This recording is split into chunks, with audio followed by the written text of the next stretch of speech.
Yes, there certainly are. This is a story that, if you look at it carefully, really raises a great deal of issues that this government and this country will have to grapple with in time to come. We understand, first of all, that those 10 Baptist missionaries were visited this afternoon by prosecutors who interviewed them. They were supposed to have had a session in front of a judge.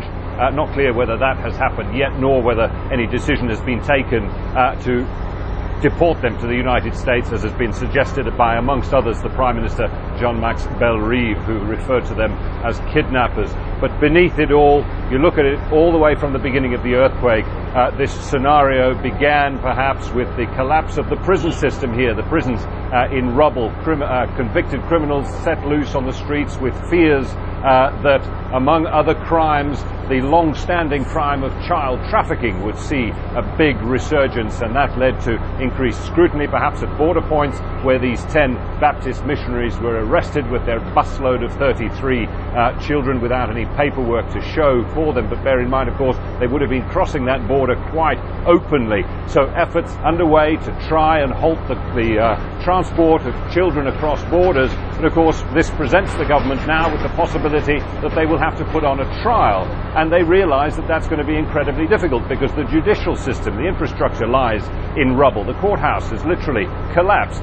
They don't have proper detention facilities to hold these people with running water, food and sanitation. And so they possibly are thinking of deferring it to the United States, creating in itself a potentially politically sensitive process with right-wing religious groups and charities in the US themselves involved in the aid effort here, possibly objecting to the way these 10 individuals have been treated.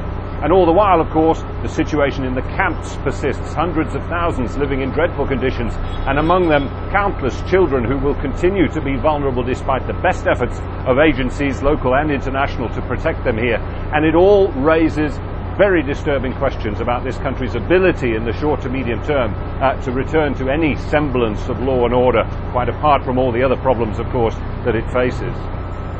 Talking of those dreadful conditions in the camps, as you put it, at the very least, though, is aid now finally being distributed to those who are living in them? Well, at the very least, as you say, there is now a big-scale food distribution process underway, started by the United Nations on Sunday, handing coupons to women, allowing them to collect a bag of rice that will feed a family for a week. Why women? Well, because the feeling is that women will be better placed and more responsible in distributing that food amongst the family, whilst men will be more likely to go out and sell it or fight amongst themselves. That process began on Sunday. Some 16 sites around the city and surrounds earmarked for distribution. Not all have opened, but they're expected to open in the coming days. So perhaps some food getting out, but 2 million people need to be fed, and it'll be some time before all of their needs are met, even just from a food point of view.